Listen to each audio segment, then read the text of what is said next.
Welcome to the Donna Sebo Show. Donna is an international mental practitioner, award-winning author, counselor, speaker, teacher, and radio TV personality. Dedicated to empowering others through her mental skills, she also features authors and experts from all over the world to share their knowledge and experience with you, the listening audience. Now, let's join Donna and her guests. Here's Donna. Hello, and welcome to an hour of mind power.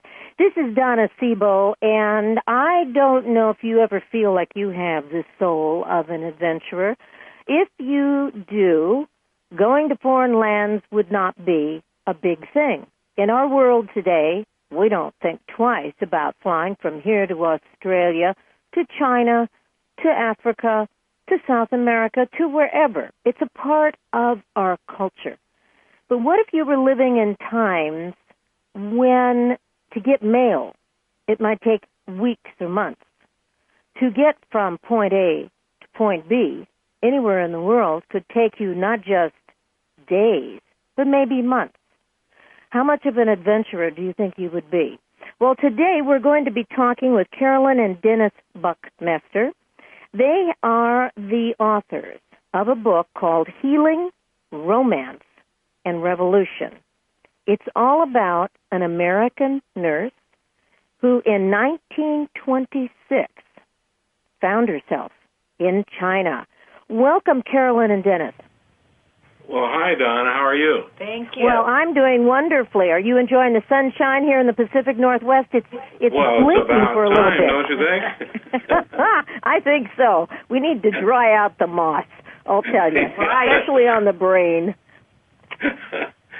This book was very interesting to me.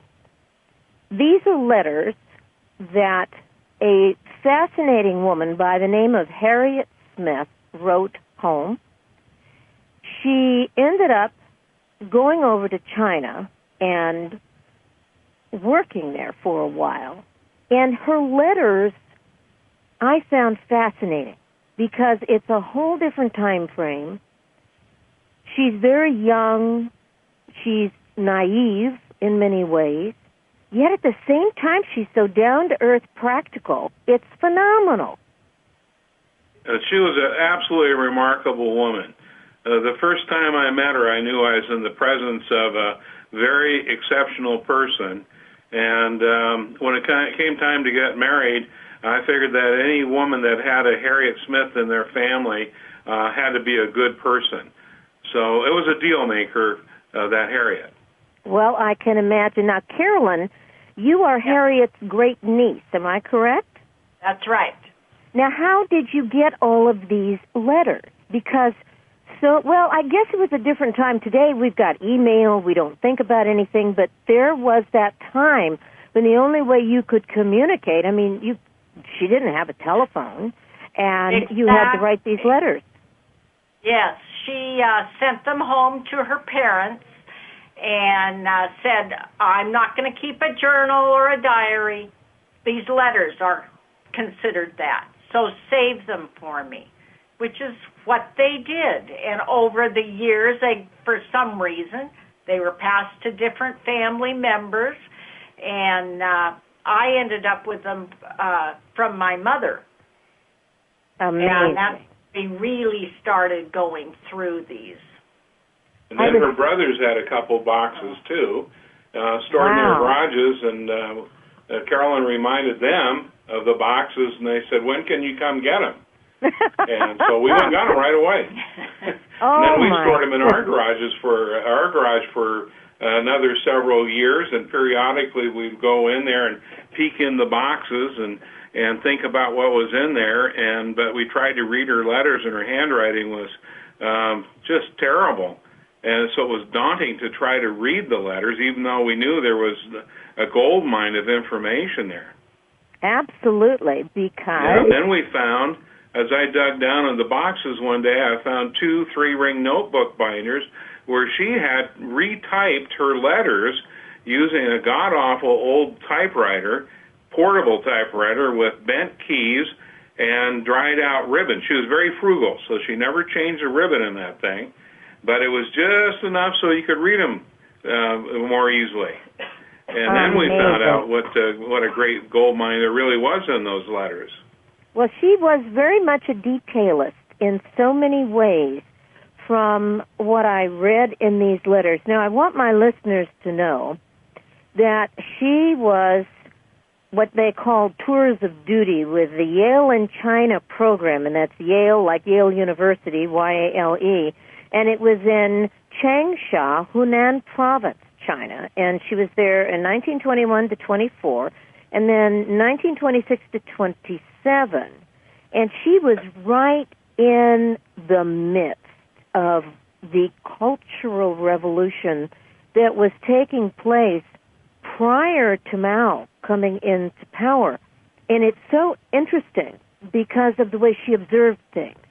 She had a particular perspective where she would talk about the realities of what was going on, but yet you could tell in her letters as the actions started to occur, she was maturing at a very rapid rate, which war has a tendency to do that to people, and she was very candid in her descriptions of many things. Oh, absolutely.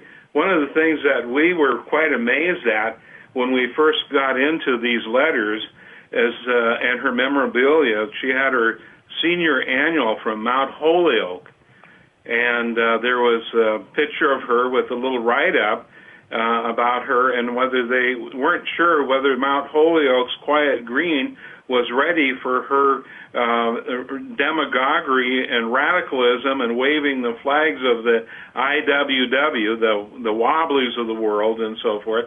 So she had quite a background and attachment to some pretty radical organizations and politics as a young woman. Mm-hmm.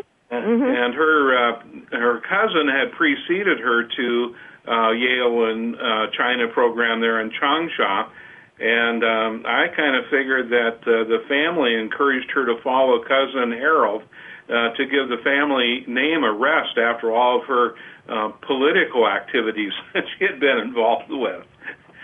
I think she represents so strongly what often occurs with the younger generation that has not experienced. Such an idealism. Yeah. Oh, yeah, just that everything is supposed to be absolutely perfect and absolutely fair, which it never is, and they don't have enough life experience under their belt to really be able to see, yet at the same time, their enthusiasm and willingness to embrace change, contrary often to the older generation, is less than desirable. But she did a turnaround on a lot of her positions. As you mentioned, her maturity during the time that she was in China was just absolutely remarkable, and how she matured into such an effective leader and manager.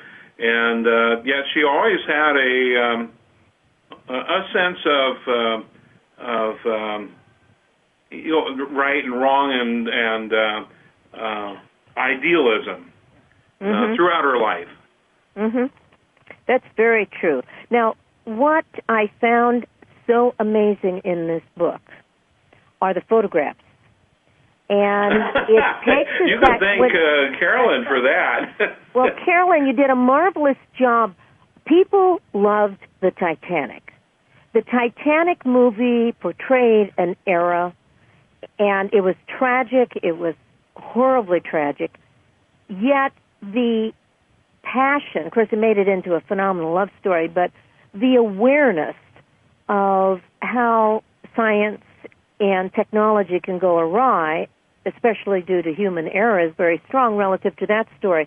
But here you've got this photograph of the SS President Jefferson, and that's how she was traveling. That's how she would get across the waters. And as I mentioned in the beginning of the show, we don't think twice about getting on a plane and 4 hours, we're here, 17 hours, you can be in India. I mean, Australia, it's the same. There's just almost an anxiousness of how can we even speed it up faster than what it is. And I know my grandparents didn't have that luxury. But by golly, here you are with this mode of travel. They talk about the things that occurred, and on the SS President Jefferson. She talks about the 155 dead Chinese that were on the ship that were being taken home for burial. Another 6 coffins in case any more died along the way. Yes, I mean, these are things that we just don't know how to relate to because it's not anywhere in our capacity of observation, number one. And number two, it's like, oh no, that was the old days. And I found it so humorous in the early part of the book when she left Victoria, and they got out of the straits just as were going to sleep, and they hit the windstorm and rough water out there, and her stateroom started to do the Charleston. And I'm sure it did the Charleston all the way across the North Pacific in the middle of the winter to Japan. And as you mentioned, the time frame was, I don't know, it was probably 2 or 3 weeks to get across the North Pacific to Japan. And then they recoaled the ship, refueled it with coal, and then she went down to Shanghai, and then she had another 900 miles to go from Shanghai to Changsha on the Yangtze and Jiang River. So travel was not a comfortable experience back then. Well, I think with history, I mean, today we don't have smallpox vaccines that we insist everybody take, but then you did, because it was a very cholera, diphtheria, whooping cough. I mean, every communicable disease you were going to be brought in contact with. And she talks about how she was vaccinated for smallpox. But she was on the Wuchang. There was a school in Wuchang. And you mention in your book, you have interesting notes all through your book, that it's located on the south bank of the Yangtze River at the confluence of the Han River opposite Hankou and Hanyang. And I wonder if it still exists. Is it still there now that they've built the dam? Yeah, I wouldn't know. Changsha is certainly still there. Is that what you're referencing? Well, I was thinking of Wuchang, W-U-C-H-A-N-G. I'm sorry. I think it's still there. Okay. I think the Three Gorges Dam is further upriver from that. Okay. Yeah, that would be my recollection. Now, she managed to get some photographs, which I found fascinating to look at the photographs that were there, and then the story about Dr. Louise Farnham. Now, for those of you listening, can you imagine, this is a time when women who, if they had gone to medical school, if they had the title of doctors, if they had a Ph.D., which I believe Dr. Farnham had, she was just a very intelligent woman, they weren't respected very much. It was like, so what? You're a woman. It doesn't count. She was quite brave herself to go to China, Dr. Farnham. Oh, absolutely. And Harriet and Louise were very, very good friends, and Louise Farnham stayed in China after Harriet left, and she was there another 10 years before the Japanese came in and took over most of China during the war, and then she had to leave. She was a really remarkable woman, and she was the first woman to graduate from the University of Yale Medical School. That was an incredible. And the little story about that is for her to get into the medical school.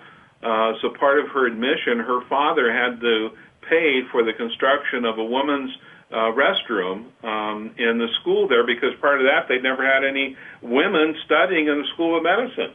That's right. They wouldn't permit it. They absolutely forbid it. Boy, am I glad days have changed. Yale was a boys' school, and Mount Holyoke was for girls.